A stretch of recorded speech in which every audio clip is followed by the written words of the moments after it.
Is it the most wins as a Notre Dame quarterback or most wins in like Notre Dame history? The winningest quarterback in Notre Dame history. God dang, dude. And Super Bowl champ, right? Somehow, some way. And future real estate mogul. That's right. I was definitely a filler quarterback at Notre Dame. I woke up on Christmas Eve and I had like 7 missed calls from my agent that Jalen Hurts had a concussion. I go out to Philly because that's all I have, but carry on. I thought I'm going for like a 1-week game check and was able to do 11 weeks and stayed on the team the whole time, and we won the Super Bowl. You just never know how these things work out, and it's definitely the name game in my career for sure. You know, we're the #1 brokerage team in Northern Indiana. We did over 110 million in sales on that end. Yes, I got to learn the real estate language and figure it out and be smart. It's the same qualities, like work hard, relationships, build a culture. We want to do something and build something with our hands right now. So we were giving it a shot. For corporate America, I love what you just said. Entrepreneur all day, I love it, man. We're on this earth for like not that long in the relative outlook on things. Enjoy it, grind, have some fun, but like when you do get those little wins, like, notice those and then continue on for the next one. What up, y'all? We got Notre Dame legend. Is it the most wins as a Notre Dame quarterback or most wins in like Notre Dame history? It's the winningest, which is a word I didn't know, the winningest quarterback in Notre Dame history. God dang, dude. And Super Bowl champ, right? Somehow, some way. And future real estate mogul. That's right. Ian Book. That way. Good to be here, fellas. Good to see you guys. Dude, we appreciate you coming on, man. Let's get into it because we can talk about a bunch of different things. We were chatting a little bit about this earlier, but would love just to get a little bit more background on you, man. Like, tell us a little bit about your story, how you got to Notre Dame, and then obviously, you know, we'll get into the league stuff like that. But we'd love to learn more a little bit about, you know, how you grew up and what led you to become the winningest quarterback in Notre Dame history. No doubt. Grew up in Sacramento, California. I was just telling someone last week, like I was the biggest Pac-12 fan. That's how you know we're getting old. That's no longer, unfortunately, but grew up a huge UCLA fan, wanted to play in the Pac-12. I was committed to Washington State. I was committed there for 3 months under Mike Leach, was going to go throw the ball 65 times a game. And I knew a coach that was at Boise State that left and went to Notre Dame, and I didn't know if I'd get Notre Dame. I was a 3-star recruit, and at Notre Dame, they're getting a 4-star and a 5-star every single year. And he called me when I was committed to Washington State, and he said, you know, he left Boise and he went to Notre Dame. He's like, I'm all settled in here. You got to come check this place out, but you have to see it in person. And I was like, Coach, this is hilarious. I'm 17 years old. I'm like, Coach, I'm committed to Washington State. Like, really appreciate your time, but no thanks. And I give all the credit in the world to my mom. My mom was like, Ian, this is Notre Dame. Like, you need to call them back. And I honestly didn't know much about Notre Dame. Like, I didn't know where I didn't even know it was in Indiana. All I knew was all I knew was the movie Rudy, which is very true. It's, you know, embarrassing to say, but it's true. And I ended up taking a visit out there kind of like secretly. Back then there was a huge like brand loyalty. So I was committed to Washington State. Like, I didn't plan on going anywhere else, but I went out there and I was super worried about writers or reporters, you know, getting the word out that I was like taking a visit while committed, which is totally different now, right? Like, people now commit to Alabama and then wear a Georgia shirt to school. It's just insane. But I went out there, took this little secret visit, got an offer from Coach Kelly, and I made the switch in 3 days. So took me a little bit as a young kid to get the courage to call him. But when I called him, I was like, I thought this was really cool, because when I called him, I was like, Coach, I'm decommitting. And instead of him being all pissed and yelling, he was like, where are you going to go? And I was like, I'm going to go to Notre Dame. He was like, oh, wow, Notre Dame. And it was pretty cool that he understood the value even before I did. So that's how I got to Notre Dame. Got there in 2016 and redshirted. I was definitely a filler quarterback at Notre Dame. Like, I got there, they're 5-star above me, 5-star below me. I was 5th string on the depth chart, and things changed really fast. And that is definitely the name of the game, you know, especially in my career, is like staying ready. And when you get your opportunity, trying, you know, my whole goal with, if I do play here, like, never give it back. I went from 5th string my first year, and my offensive coordinator that got me there leaving. So I had a new OC year too. Did Chip Long come in? Chip Long came in. That's correct. Yeah, he was at ASU. He was tight end. Crazy. Yeah. Oh, man. He's nuts. But yeah, things happen quick. Like, I was 5th string. Next year, I'm the number 2. It just happened. Deshaun Kaiser went to the draft, went to the Packers. Malik Zaire transfers to Florida. And Montgomery Van Gorder transfers to Youngstown State. Next thing you know, it's just Brandon Wimbush and I. with a freshman coming in. So just like that, I'm 2. And I just remember meeting with Coach Kelly. He's like, hey, you had a year of development and in the weight room and learning a system that now you're going to have a new guy coming in with a brand new system. So it's more of a level playing field, but here's your opportunity. And I was able to play in a lot of games that second year, a lot of, kind of garbage time. And then I was able to start my first game that second year with Brandon Wimbush getting hurt. And then the following year, battled Brandon and was able to get the start from week 4 on and played 2 more years after that. And then it somehow ended up winning 30 games and we never lost a game at home. So we went 30-5 in the career and only 2 regular season losses. So it was it worked out, man. Staying patient worked out. Okay, so I'm super curious because you said a bunch of cool and interesting stuff there. One is, staying ready. You touched on that. I think that's what I admire about both of y'all is like whether it's business opportunities or football stuff, like y'all both just stay ready. And then secondly, dude, winning 30 games, like being around a bunch of winners like that, like I'm curious what that was like because that just doesn't happen by chance. Like you can't just pull a team along to 30 wins. Like everyone's got to be bought in there. So I'd love to learn more about those. Our 2016 recruiting class was very close. And I think that like connection that we had led to a ton of wins. I mean, one of the things I'm like the most happy about and just like most proud of is the fact that in football, everyone talks about like protecting your house. It's kind of cliche. It's kind of, people are like, oh, protect your house. But like every opponent that comes in is trying to kick your ass and get a win and go home. And the fact that we like to say like every time we had students that were there in 2016 through 2020, every time they went to the home game, they got to go home a winner. You know what I mean? Like that meant a lot to us that we were able to. Y'all didn't lose a home game during your time period? No, we didn't. Dang, dude. Yeah, man. So like we were so, we lost a lot. But we were close. We were really connected. We've got a ton of guys on their second deals in the NFL. We had a strength coach that really pushed us to the limit and got us to understand like how far we could actually push ourselves. His name was Matt Bayless. You guys should go watch. I think it's called Swamp Kings or Swamp something. It's on Netflix. Oh, the Gator documentary? That was our strength coach. Oh, that guy? So, oh my God. That guy. So what he was doing there, he was doing to us. But honestly, like it showed us how far we could push ourselves. It brought us so close together. And that class from 2016, I could definitely say like we were a class in Notre Dame that was able to kind of make the switch and get us to that top level. We weren't ever able to win it at that top level, but if you watch Notre Dame the last few years, we're getting really close. So it was definitely a monumental change at the university, and I think that's why we were so successful. So y'all were together basically for 4 years. Oh yeah, and in college is different. I mean, Nick knows, but like all day, every day, like your summer when you're in college is like 4 weeks long, if that. So like summer school, you're with the guys, class, you're with the guys, conditioning, you're with your guys, spring balls, like you just go through the suck together, and it brings guys so much closer. You play that much harder for your guys, and I mean, that is the biggest difference with college and the NFL. Like it's the amount of time we're spending together and like really getting to know everybody, especially when it comes to leadership. Like, everybody.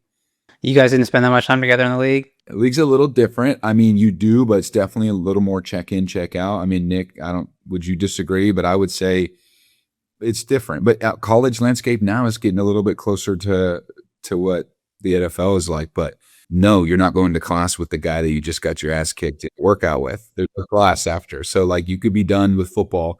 And if you're not a quarterback and you don't want to watch film, like your day could be over at 2 p.m., right? College, we are with each other all day, from the lift to class to practice to film to study hall. So you are just with the guys, and that's where you build these bonds.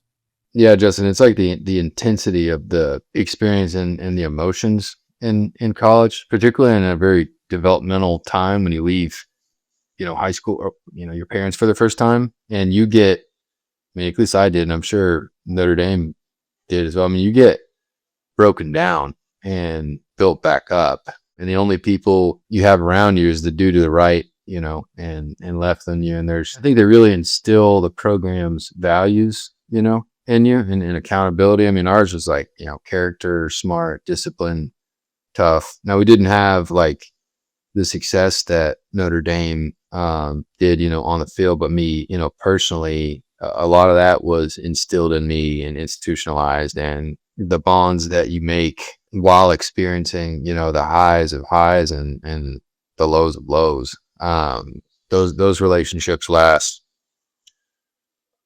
forever. And even Notre Dame, probably the culture that y'all had, it just makes that bond even closer. There's the And just the history and the pride. I mean, Notre Dame is like, and I've told you this, that the brand of Notre Dame is like, that shit is almost like a religion, man. it's a cult.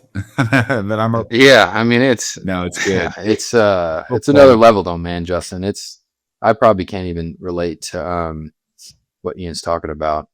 But it's like one step below the military in terms of like just what you go through and what it transforms you. I'd also say at Notre Dame, like, and this isn't a knock on any other school, but when you go to Notre Dame and Coach Freeman is there now, his saying is like, you do choose hard when you pick Notre Dame. Like, we go to class, it's difficult.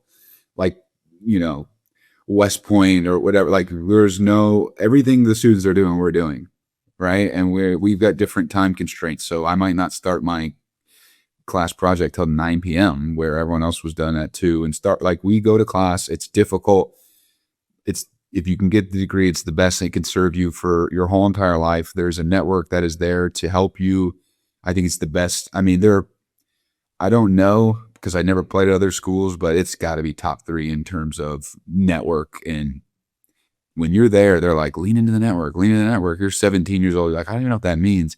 This is my first time with my head above water where I am leaning into the network, and just, it's so well received. It's fantastic. Even if someone's like, hey man, I can't really help you right now, but here's 5 more people to call that love Notre Dame football, loved watching you play, they would definitely welcome the conversation. That's so powerful. You have no idea what that's going to turn into. And I just feel like at Notre Dame, they talked about that. And there's a saying at Notre Dame, 4 for 40.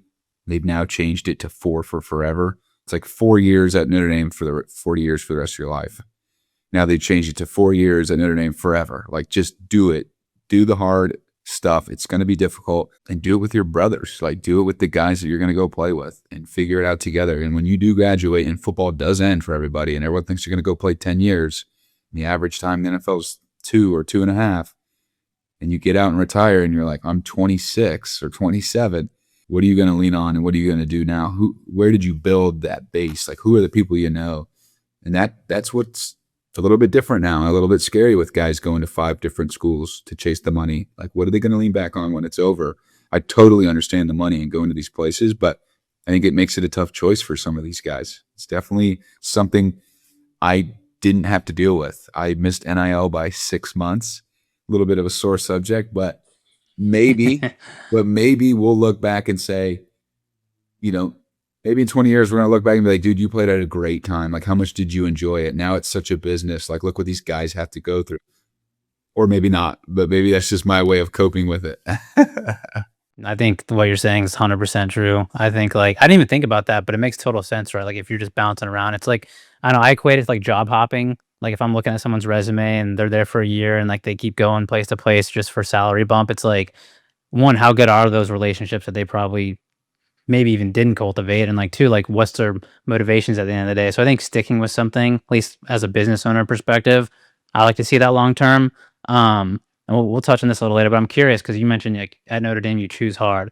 Do you think that made it easier for you in the NFL? Like, what was easier, like playing football in college or playing in the league? I mean, playing in the league's tough, but I would say if I was NFL personnel, scout, GM, you got to be feeling a little bit better when you go recruit or draft a Notre Dame player. Like, he's gone through some difficult stuff. We play the highest brand of football with the highest academics. What we put on your plate is difficult. Can he handle that?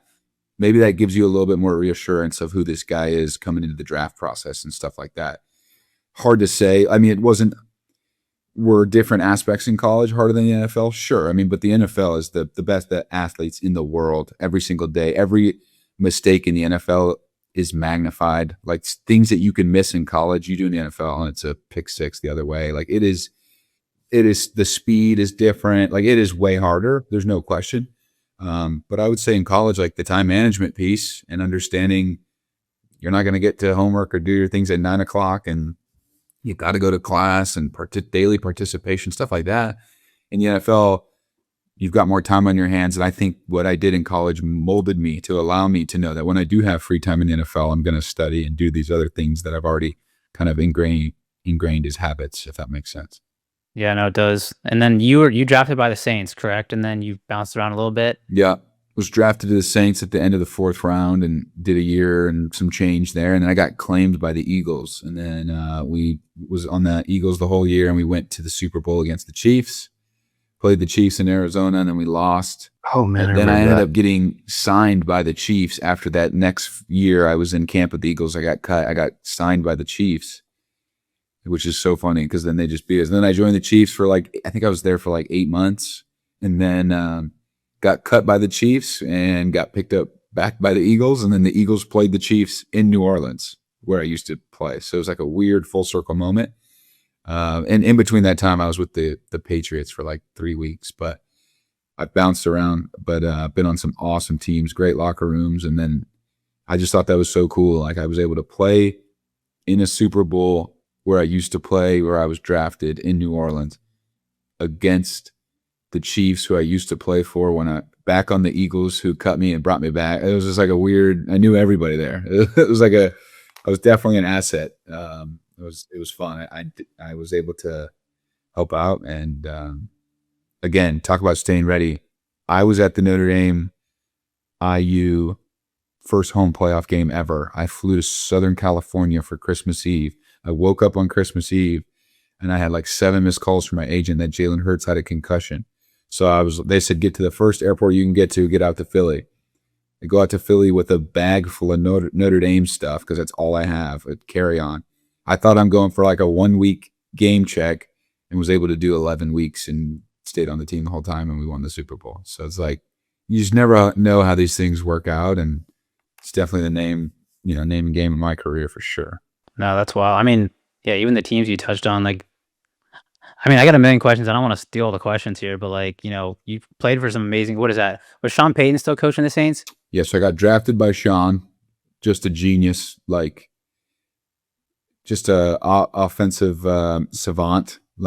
Finds guys that maybe were under recruited or undervalued, and finds the spot for that. He found, his claim to fame is he found Taysom Hill by watching. I forget who it was. He was watching someone else's tape, and he was like, "Who is this guy?"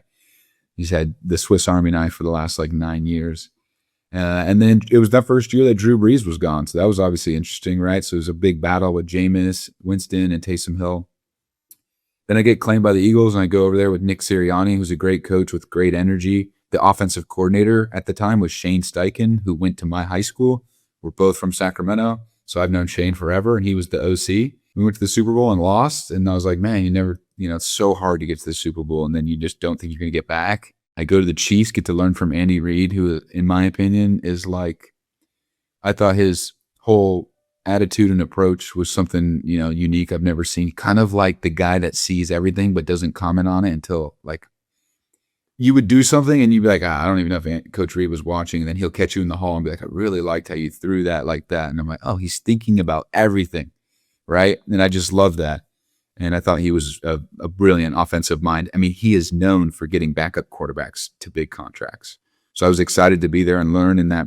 And then to learn from Mahomes was fantastic. I mean, that guy is just unbelievable. So it was I've been in some QB rooms with some coaches that have just been awesome. Been with Jalen Hurts for 2 full seasons.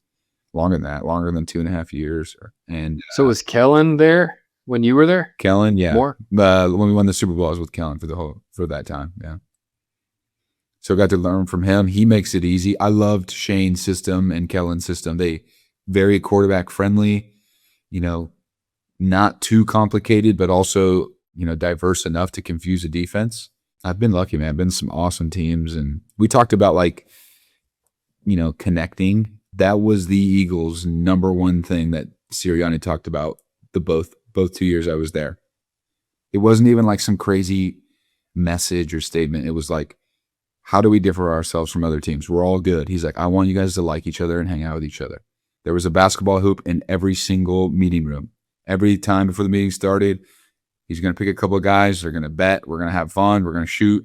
Then when the day's done, instead of everybody running to their car to get out of there was a ping pong table. There was tournaments. The barber was in there. Guys were hanging out, right? And it sounds dumb. It's not, is it that important? It's it was really important. And both of those teams, are the best teams I've ever been on. The team that went and won the Super Bowl and beat Mahomes and made Mahomes look like a real person for once, that team was ridiculous. Best O-line in the NFL, number one scoring defense in the NFL. Jalen Hurts playing out of his mind in the Super Bowl. Saquon Barkley hurdling people backwards. Like, it was just like the craziest year. And it was like very fun to be a part of. I remember that backwards hurdle because that was my Jaguars, unfortunately. So we were, I think it's still probably a meme online somewhere.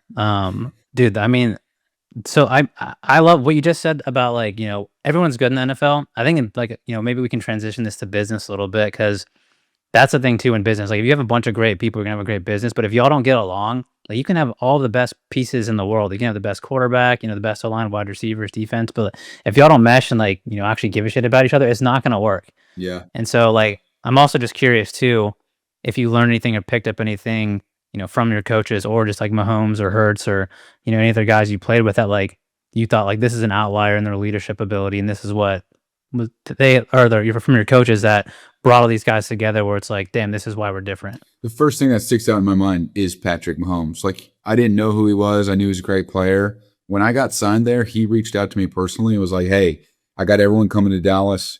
Everyone's staying in an Airbnb for a month. I'll handle your flight, get you out here. We're going to train. I'm like, this guy didn't even know me. And he invited the, third string guy out there. Just thought that was cool. And then every single weekend, literally every single weekend in Kansas City in the offseason, he had me and my wife with him and the group just doing something. Concert, soccer game, Royals game. He was hanging out with the guys. And he's a very normal person. And the thing I love so much about him that I thought was something I would love to try to emulate every day that I tried to do was, you talk about turning it on and off, that switch. Not many people have that. They're either on the whole entire time or they can't turn it on. I've never seen someone either he was able to be pretty normal, pretty chill. He knew when to turn it off and hang out. He knew when to step away and have a good time. But when it was time to practice, man, he would turn it on and nothing slipped. It was time to go. I'm going to give you 2.5 hours of everything I got. We're going to watch film. And then when it's time to relax, I'm going to relax. He was Family Guy. He did it all the right way. And I was like, that was pretty cool. And it was something I tried to definitely emulate in my game. No, sounds like, there's a reason he's right. Arguably one of the best quarterbacks of all time, still being in the league. Nick, did you ever come in contact with anyone like that? Or even in your experience, even in business? Yeah, both in the NFL and then definitely the really elite business people I've met. And I'll speak to Dak.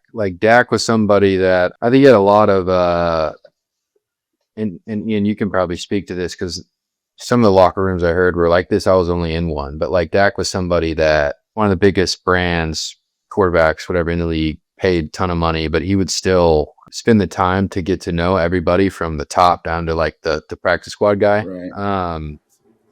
Everybody'd have a nickname. I don't know if that's humility or if that's trying to build a good culture as a quarterback. But I'd heard in other locker rooms that wasn't always the case, and that some dudes didn't talk to the practice squad guys. Think about quarterbacks. One quarterback's so unique.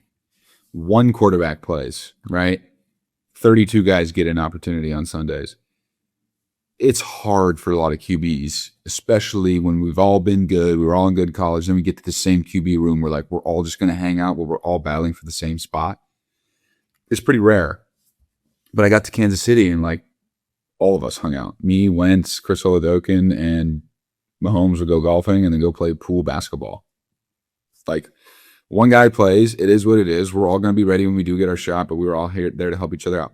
That's rare in the NFL. And I felt the same exact way in college. And I think it's even easier in college, but I know Nick and I were just talking about Brandon Wimbush was the guy that I was battling at Notre Dame.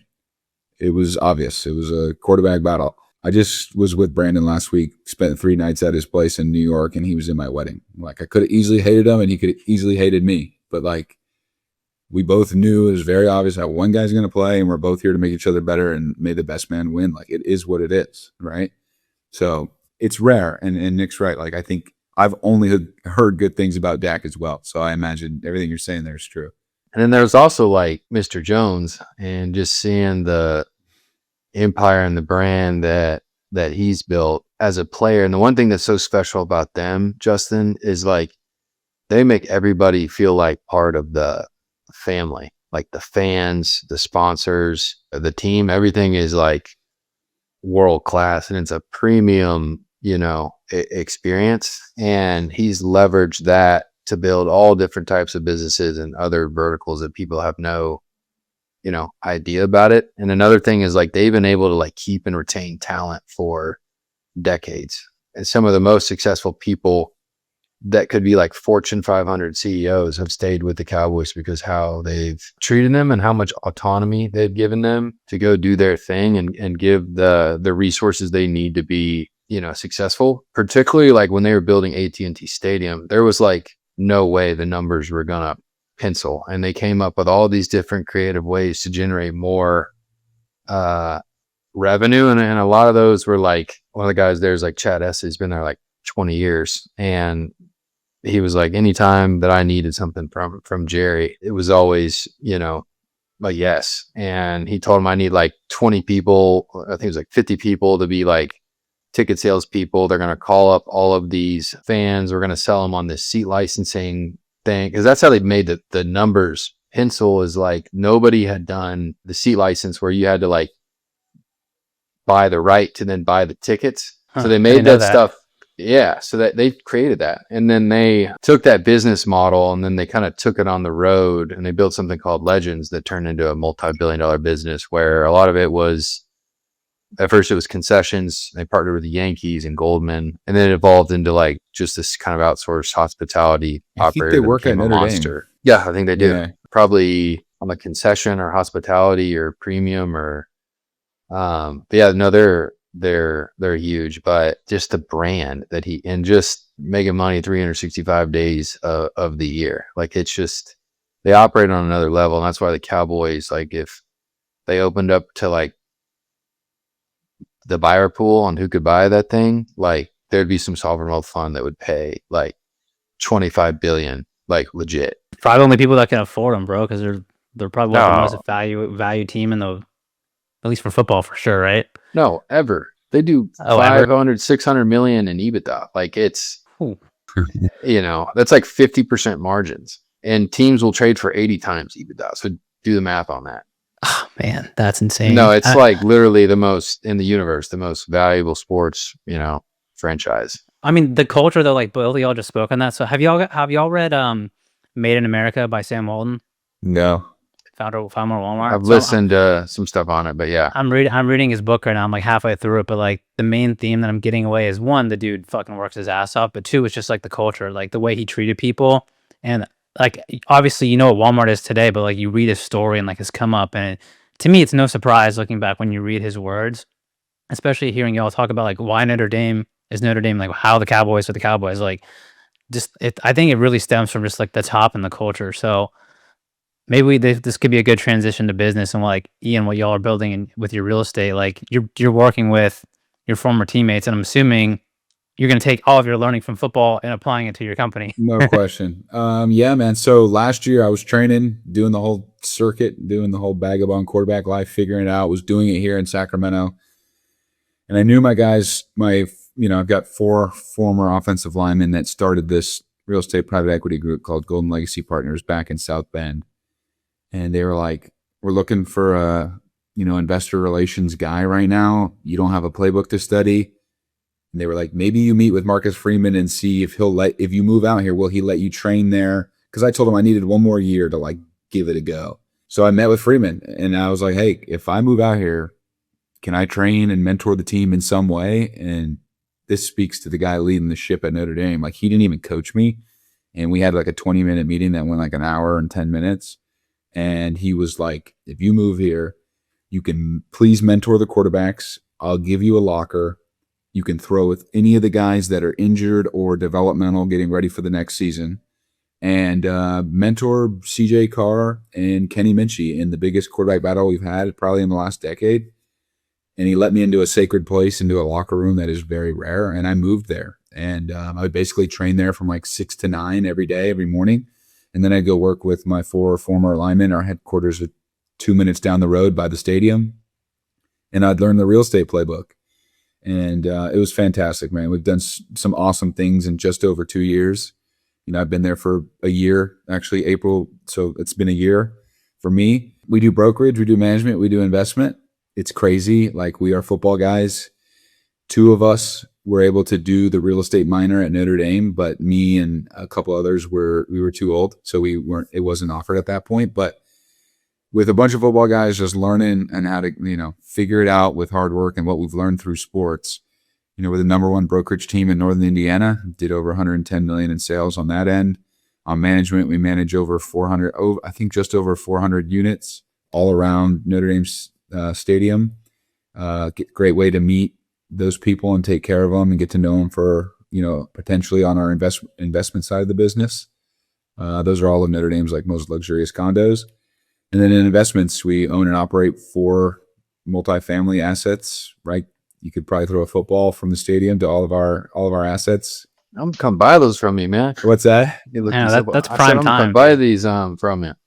Yeah, so it's been good. The network is so strong. Like, we've got an LP base that is 95% Notre Dame somehow related, whether it's, fan or parent or something like that. But just getting connected through them. And we talk about it a lot of building our track record, kind of finding our niche, and then starting a real estate fund in the next few years. So loving it, man. And we love the fact that it's all been in South Bend. That is not where we're staying, but it's a great place to learn. And we are going to go from there and take it to some other pretty cool markets that we like around the Midwest. And then we'll build from there, but we definitely want to take it national. So yes, you're right. 5 football guys figuring it out, working really hard.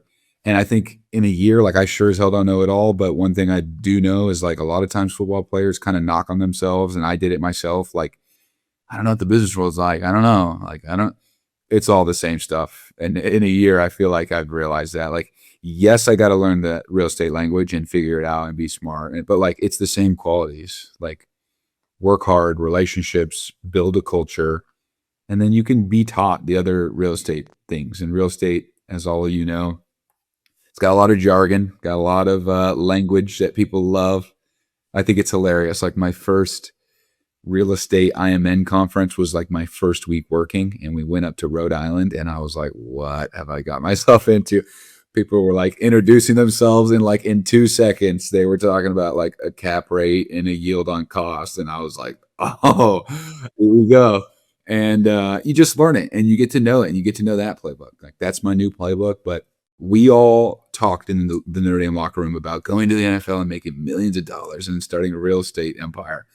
And like, we all play for different amounts of time, and we all need to work more. So we talked about it, and we joked about like, whoever's done first will be our CEO. And like, now we've been able to do it. And it's been so cool to see how fast we've grown, but also like being able to do it the right way and just lean on Notre Dame to begin with, and then grow this thing the right way. So I would rather learn with my boys and my ex-teammates.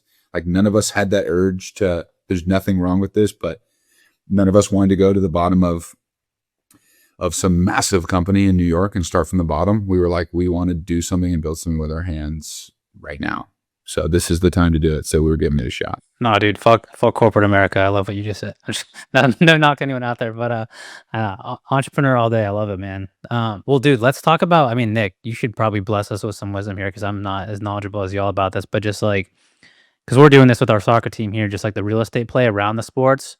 Like, dude, I think I love what y'all are doing in Notre Dame, especially like the real estate around, the college and the colleges themselves. But like, what does that really look like in the next? I guess Nick, Andy, and what does that look like in the next 5-10 years? Like, where does this thing keep evolving to, the whole college sports landscape? Because the real estate is going to be a big piece of that, 100%. At least from the university side, they built these big ass stadiums, and they, in terms of venue utilization, that's like super low. So they're not running a ton of events through the actual, facilities. And then if you want to monetize 365 days a year, you've got to build something that has people there, 365 days of the year. I mean, Jerry makes $90 million increase off 20, I think the 24 financials in events, tours, and private events. And so that's between the Star and AT&T Stadium. They're running 300 events at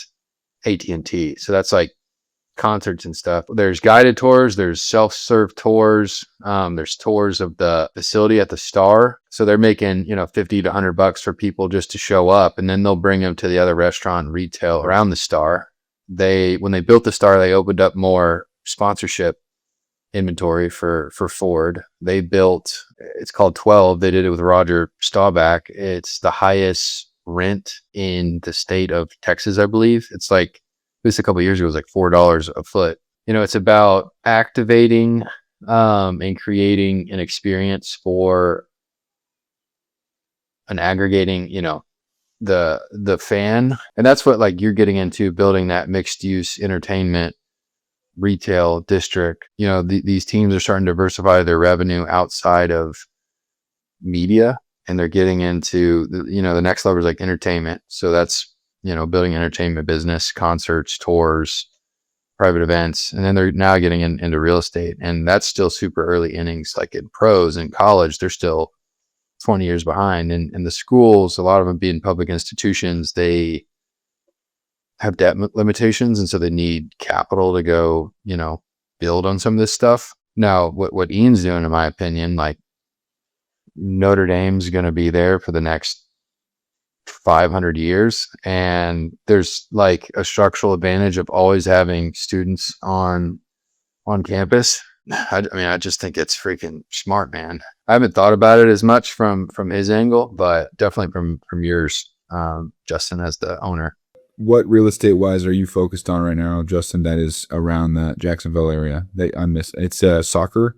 So we have a pro team here. We're going to be building out a stadium, but around the stadium will be real estate, from retail, shopping, hospitals, hopefully all the stuff, right, that we can be utilized 365 days a year. So it's sort of like the Battery in Atlanta is, I guess, the best way to describe it, but for soccer here. Yeah. And so I think just like as, experiences evolve, and especially around sports and stuff like Nick was saying and what you're doing, like there's so much opportunity on the real estate side of things. Like this sort of investment has turned into more of like a real estate investment, in my opinion, that happens to have a pro soccer team attached to it. Right. But like, I just think the real estate in general is just, it's gonna be really interesting. I think I saw something yesterday too, where like, at least in America, from like a housing perspective, we're still like short on housing. Like, so there's still tons of opportunity, at least even just there. So it's, I don't know, I'm always fascinated by it because it's not my area of expertise. And like Ian, you were saying earlier, like the cap rates and the triple net leases and all this shit. And I'm just like, oh my gosh, like another language to learn. Yeah. But I find it fascinating. We'll get there. It'll just take a little time. Hey, don't y'all have a bunch of land, but is it you're not developing on it? Who, for the team? Oh, the team. No, Justin. They got a bunch of land there. We're gonna sell some pieces, I believe, and then develop some of it. Yeah, I think it's 160 acres total, so it's a lot more than needed. But I don't know. I'm not writing point on that at all, so I still probably need to figure out what's exactly going on. But I don't know. I just think sports, real estate, those two things, and then you combine them. It's just like, dude. I mean, I don't like to say you can't lose, but like, it's hard to lose when you're doing that kind of stuff, especially when it's around like a brand like Notre Dame. We're creating a brand from scratch, but like Notre Dame is like it's premier. So like you own that real estate, like it's a pretty good bet. And I like to make bets that I know I'm gonna win. So yeah. I'm probably if someone's listening right now and Ian calls you up in a few years, like you should probably invest in his fund. It's probably gonna make money. I would also say too, like you said,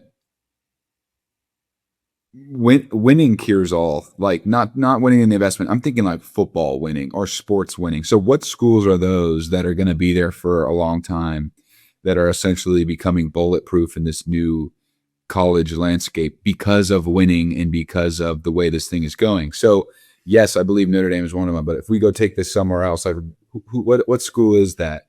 But man, like I have never felt now as a fan.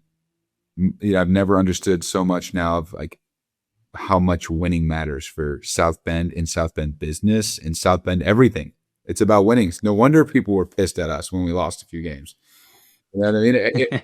It hurt everybody, but like it's a big deal. And we want to serve the community that invested in us when we got there as student athletes, right? So one other thing I've also seen too, like a lot of people are talking about, is like these elite high class social clubs, following universities that are winning. Like people are talking about those and doing that the right way and what that might look like. And then I remember, I mean, it was a few years ago, maybe it was last year. It was about some of the Jacksonville guys that have started creating some of that space. Justin, you might know, like Blake Bortles and gosh, who else was it? There was like two other guys. I think John Elway and Blake Bortles. Didn't they start something that they were going to build high class mixed use stuff around all these sports teams? Do you guys remember? Oh, is the are you talking about the Momentous Fund that they're doing? Yeah, so they're involved with the team here.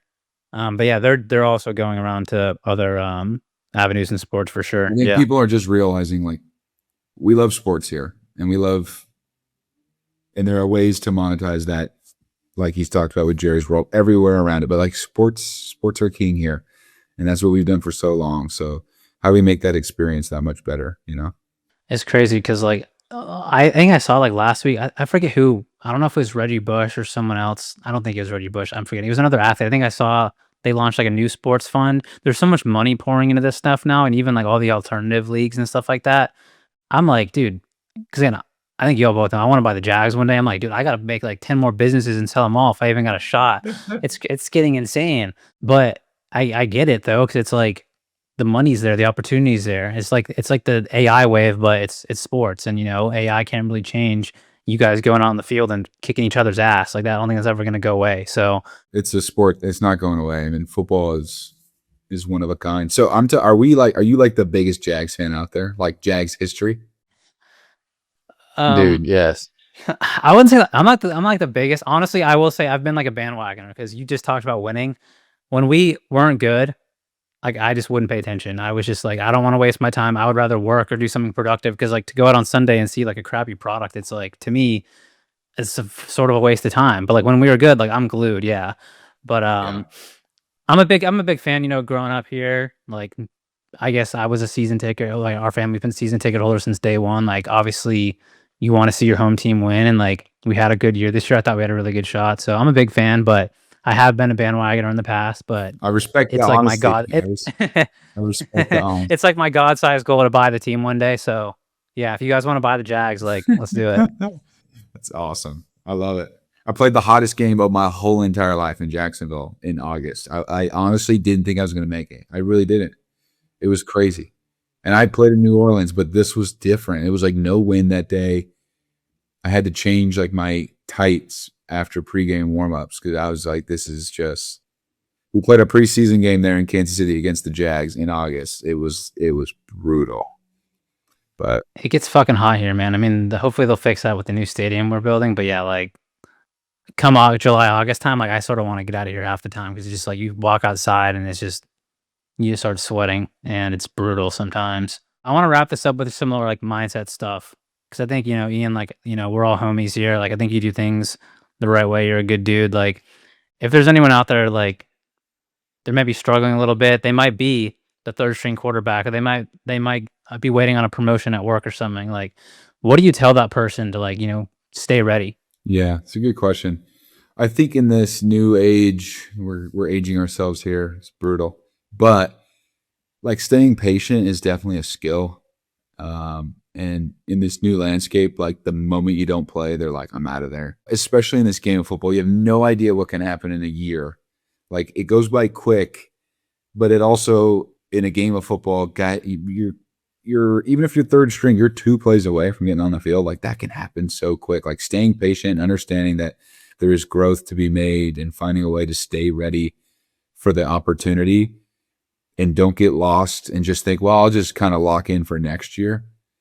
Like I remember when I was the backup, like trying to run plays kind of like behind the line of scrimmage, like I was getting them, and that's a rep that you can take that will matter one day. Those little wins add up, and those little reps add up. That's been one of my big things that I kind of always tell people, especially in high school, or if I go talk to my former high school guys. But I'm also really big on like, and this is kind of like, and maybe a lot of people do say this, but I truly believe in this. Like, especially in sports and in business, it's going to be a grind. So when you say like, well, every day should be super fun, like I know that's not true, but I played football because it was a child's game and it was so fun. And like you got to find enjoyment in what you're doing. And I was able to go out there and find it, and somehow. Were there days that sucked? Of course. There's a lot of those, honestly. And especially in business, like I'm in that point right now where it's like life after football is daunting and super scary for so many people. My whole goal is to like do what I want to do, have the resources to have a family and be the provider, but like I am still trying to have fun and enjoy this life and like figure it out.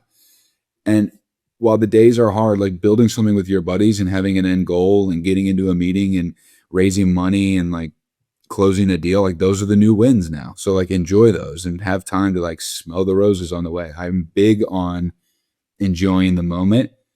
And a lot of that does come down to like attitude and how you see life. And that's something as a quarterback, I've never seen a quarterback have a perfect game. Like, I think that's where I learned these skills, is understanding that you got to learn how to forget and move on. And those are kind of my things I tell everybody every time. And they're cliche, but I truly do believe in those. Like, I played football because it was fun. And if it wasn't going to be fun anymore, I probably would have stopped. And I played it as long as I could. And I'm taking those same skills to the business world, and we can have a talk in a couple of years. I'll let you know if they're working, but they feel like they are. And building something with my buddies is like worth it. And like, we're on this. Here's my big picture thing. Like, we're on this earth for like not that long in the relative outlook on things. Like, enjoy it, grind, have some fun. But like, when you do get those little wins, like notice those and then continue on for the next one. Love it, man. Nick, you got anything you want to leave you in and leave us with? It just reminds me, pressure makes, diamonds. And even I'm trying to put myself in an environment like I was in, college, and particularly the NFL, of, I don't know if it's the pressure or how hard it was, but it's hard to like replicate that. Maybe because it's physical, it's just trying to replicate that environment to push myself to be, the best in the world at something. It just looks a little different when you get into to business, but you got to be able to, I think, really just put yourself in that environment again, in whatever you're doing. Because I'm sure when you pitch people now, Ian, it's a lot different than it was, when you first got in. It's, when you don't understand the language. I mean, that can be, It's tough, nerve-wracking, humiliating. I mean, when I got into it's particularly software and payments, I mean, it was a totally different vernacular, and they hired me straight off the football field essentially. And there was a bunch of people that are like, why the fuck is this kid here? Because he's buddies with Rob. But prove those people wrong, and then you just find a way to create value and be a teammate and be a servant, and all the things that we learned in football, just applying them to real life. And even just the 3 years I've been separated, 4 years, I can't remember now, I separated from football, you start to see the distance that you create, and the person that you become. And Justin, the people that we like interact with now is like, that you interact with, man. Dude, it's like, it's That you guys hilarious, interact man. I'm like, who am I talking to, man? But yeah, they all love sports, man. They all want to be a part of it. And that's the power of sports and being a former athlete. And I mean, shoot, Ian, you won a freaking Super Bowl. Like, that's something that you'll always be able to leverage. And you're a select, very special human being to do that. So it is, congrats on that. And congrats on having a baby here in June. Being a dad is, absolutely amazing, especially having a little boy. So I got two of those, and they're screaming right now. So probably have to hop here in a second. No, I appreciate it, man. Thank you, guys. It was cool. We'll be in touch, and appreciate you guys bringing me on here. Yeah, well, we appreciate you hopping on. If y'all are still listening, go follow Ian. Ian, where can they find you? They can find me on IG. I think it's just ian.book. That's really the main one. On LinkedIn. Wow, how about that now? That's how you know it's changing. Hey, you can follow me on LinkedIn too.